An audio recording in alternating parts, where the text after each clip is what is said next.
ranked second in the nation in scoring defense, as I'm sure you're aware. What makes them so good defensively? So there's a lot of, obviously this is an elite program, and I think their offense makes them elite defensively. Because they're on offense an awful lot of the game, so they don't have to play defense for as long as most teams do. But they got great length. They switch a lot of things. Obviously, he's an elite coach, so great strategies going into games. They take away option 1 and option 2 on most teams. They're ranked in the top 5, and they played for a national championship last year. Because of they're an elite program on both ends of the floor. They don't turn the ball over. That helps their defense a great deal. They never throw pick sixes, so that helps their defense too a lot. And they don't foul, so nobody gets to the free throw line. So there's a lot of good things about what they do defensively, but I think a lot of it starts with their good offense. Yeah, just following up on that, Steve, them having the ball, having possession for so long, what kind of pressure does that put on your team, and what do you need to do defensively with that? Yeah, it puts a lot of pressure on your defense to be good for the whole shot clock, and they got elite shooters. So, when you're giving up 3 points a lot of times, at the end of it. But you got to really be locked in. They got a lot of ball handlers. They got a lot of shooters. Jordan Poole, elite. Charles Matthews put his name in the draft last year. Simpson, the point guard, I love him.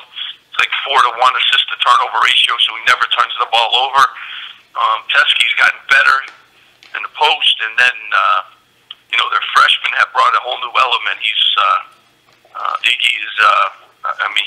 obviously their leading scorer, but he just does a lot of things. He gets to the free throw line. He's good. Good rebounder. Shoots for a high percentage from 3, so he brought a whole new element to him. So they've taken a really good team that made it to the national championship, and they've added some really good pieces. Steve, Pete Sargent, in some ways is Michigan a model program for you, just in the way they attack everything? They're efficient in everything that they do. They're consistent. Obviously they played for a national title a year ago. Are they a model program in some ways for you? Yeah, they're, obviously you can't. I have so much respect for, Coach Beilein, what he's done over the course of his career, not just at Michigan, everywhere he's been. They do things the right way. They play the right way. If there's a model for playing the right way, they share the game. They can win on both ends of the floor. When their offense isn't great, their defense can win them the game. When their defense is a little down, their offense can take over and win them a game offensively. They don't shoot themselves in the foot. They don't turn it over. They're really like, and every year they do it too. It doesn't matter who he loses. It's a sign of a really good program, consistently winning. They're 14-0 at home, so they never lose at home. Just really a program, a great, obviously, institution too. So they do things the right way, and it's going to be a great opportunity for us. Hopefully, the rack is packed, and obviously a sellout is what we need. We need to be loud. We need to make our place a real tough place to play. Obviously, their home court is a real tough place to play. So it's a great opportunity for us, but we have to play elite. When you play elite teams, you have to play elite. You have to on both ends of the floor.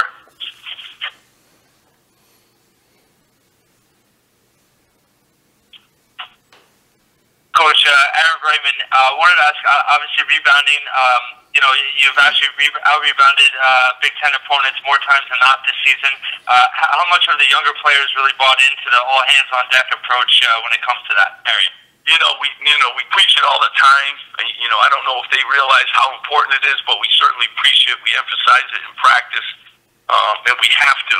We have to be an elite rebounding team, to compete in this league. And so it's something they hear often, and I think they're realizing, the more we watch film with them, they realize how important it is to get second opportunities, to limit teams, especially a team like Michigan. You don't want to allow a team like them to have more opportunities to score. They shoot 35% from 3, so every time you don't rebound, it's probably an opportunity for them to make a 3.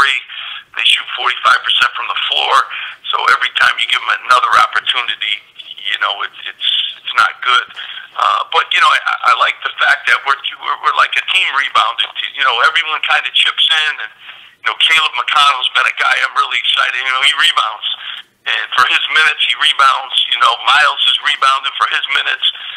Tez will stick his nose in there and rebound. Ron at times have shown a level to be a good rebounder. So we need everyone to do it. We're like kind of one of those teams. We don't have one great rebound gene. After Gene, it's like chip in. Everyone chips in. Shaq Carter's got to do his thing on that end of the floor. Rebound is obviously important. Steve, you've mentioned the RAC quite a bit, the noise and the fans. You've been around, obviously, and you mentioned the other Big Ten arenas. What makes the RAC tough? What in particular makes it a tough place to play? I just think when our students come and they're loud and the place is great. Like, I love the RAC. I think it's an awesome home court. People are right on the court for the most part. Our student section when they're there, and we're a young program, so our young guys need that extra juice that the RAC gives them. It makes it loud, and when our students are involved and they're creative, the Riot Squad, all that, our band is awesome. The place is jumping. It just makes it, harder place to play. And our players are young. That it affects them. I mean, veteran teams can play anywhere. Young guys, they need that extra, and I think the RAC can give us that. And we need it to be a great six-man tomorrow. We need the RAC to be our six-man. Hey, Coach, Chris Nowosky here. Kind of going along with the crowd and the RAC and whatnot. How important is getting off to a good start against Michigan? What was that again? I'm sorry, I didn't hear that. That's okay. How important is getting off to a good start on Tuesday? You'd love to get off to a good start in every game. We've withstood bad starts and won games, and we've gotten off to good starts and lost games. But when an environment like this against an elite team, like, you need to have a great 40 minutes. So you can't have they've lost 2 games this year. And both those games have been on the road against obviously a Wisconsin team, which is ranked and as good as anybody, in Iowa, I think, is as good as anybody. So they've only lost 2 games against the elite teams, and both on the road. We have to play really well. This isn't a game where you can withstand 6 bad minutes, or, this is a 40-minute game. I told our guys that's time we put together. If you're going to play against a team like this, you better play 40 great minutes. Thank you. All right, guys. You guys good? Thanks, Steve. You guys have a great day. Thanks for being on. Thanks, Coach. Appreciate it.